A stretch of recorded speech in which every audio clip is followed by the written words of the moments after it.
Change a question, change your life. When it comes to planning your life, I want to get you to learn to ask 3 questions now. And the first one is not, what am I going to do? And how many understand why now? Say I. The question you want to ask yourself is, what do I want? What's my outcome? What's my result? The word RPM, the first one, is to get you focused on the target. The target is not the activity. The activity can change. It's what's the result I'm after. If you know exactly what it is you really want, what you desire, what you're really after, clarity is power. The more clear you are and specifically what you want, the faster your brain can get you there. But if you're generally saying things like, what do I want? Well, I want more money. Fine, here's $1, get out of here. Did you achieve the outcome? Yeah, when you're that general, you think you're not getting your goal, you are. The way you language your goal, the way you think about it, you're receiving it. I want to feel a bit better. I want to lose some weight. Fine, you lost a pound, you're done. Because your brain's like a servo mechanism in a bomb and a missile. The old days, you shoot a missile and the target was going, and if you missed the trajectory, you missed it. Today, what happens when the missile's not on course? What happens? It locks on the heat signature, and what does it do? It moves and follows it. That's the way your brain is if it knows the outcome, if it knows the result. So RPM starts with, I got to know the result. This is a results planning system. The rapid planning method, but you can think of it as a results planning system. I need to know the result I'm after before I ever ask myself what to do. That takes more time, but it's worth it. Now, for time's sake, I'm not going to do this with you right now, but I'll tell you what I do when I've taught this to people and I've got a full weekend to do this in. Just give you a picture. If I asked you right now to write out your name, your full name. Now, some of you abbreviate your signature, but write out your full name in cursive. Go and do that one time. Write out your full name in cursive. I can't even use the word cursive. Is that really the word people still use? It means in handwriting, I guess, but in cursive. Just write it out full name, because you can do this later on. Now, if I had you get with a partner, and you can try this later if you want, I'm just going to tell you because I don't want to take the time because we have such limited time today. And I have your partner say to you with a stopwatch here, okay, ready? And I go, go. And you write it out. And you tell me when you're done. I go, stop. And I write down how long that was. So let's say you wrote out your signature and it took 5 seconds. And then say, ready? Write it out. Ready? Go. You tell me when you're done. Stop. And I write down 5 seconds. I have to do that 10 times. You'll find in the beginning, you'll be, let's say, 6 seconds. I'm making it up. Everybody's signature is different. And you probably might get down to as little as 5 seconds. If you have like an iPhone, you could do it as a digital stopwatch. You could see the milliseconds. Then I say to you, I want you guys to write every other letter in cursive. In other words, you're going to write half as many letters. How long do you think it would take to do it? Half as much time? Most of you, it'll take twice as much time in the beginning, and then eventually, what's interesting is, if I do it 10 times, and the last 2 or 3, and this makes no logical sense, and again, I don't want to take the time to have all of you do this 10 times, 10 times, 10 times, but you can go do it on your own, I'll just tell you the result. In most cases, even though you're doing half as many letters, you cut it by 2/3 the time. There's something happens when you break an old pattern and you do it fresh. Your brain over the years has learned ways to move more rapidly since when you did your original signature, and you'll do it in 1/3 the amount of time.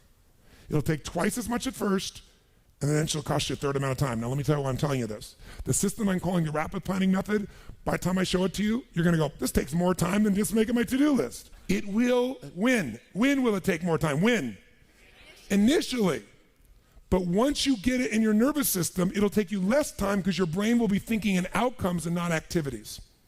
And when you think in terms of outcomes and not activities, pretty soon, some of the activities in your list you don't even need to do to get the outcome. You find a better way to get the outcome quicker. Now, how do you do that? Yes, 3 questions. Question 1, what is my result? What is my outcome? What is it I really, truly want from this? If you're going back next week, and you say this next week, what are the most important what? Outcomes for me to get this week in my business? And you just write those outcomes out, not your action items, the outcomes. If you do that and nothing else, you'll be ahead of the game. And if you just keep looking at those outcomes every day, how am I doing on that outcome? Your brain will come up with ways to get to that outcome. I promise you. Focus on outcomes, not on activities. Action for most people, activities, most people may mistake movement for achievement. They mistake action items and to-dos for achievement. We're after the achievement. Are you with me on this? Yes or no? Yes. It's a different way of thinking, and I think all of you inherently have it, But if you make this ritualized, just like the things you've learned this week, they're all great, but if you don't systematize them, they'll work when you do them. But if you systematize them, right? And you see like Mr. Hallman here, where he goes in and just does it and makes sure it's being done again, or what you've seen Chet do, or what I do. You just do it over and over again, you don't miss it. Now the results are geometric. So I want to get you to systematize the thinking, whether you do it visually the way I'm going to show you or not. So, first question, what's the result I'm after? What's the ultimate result? What do I want out of this week, out of this thing, out of my business, out of my life, for my body? And you want to be as what as possible when you describe that outcome, that result. As what? As clear and specific as possible. Generalities will confuse you. So it might take you longer than just writing down call so-and-so to think, if I'm calling my son, I'm going to call Jarek, or I'm going to call my brother. This is what goes through my head before I call him, always. What's my outcome? Because I don't want to just call him.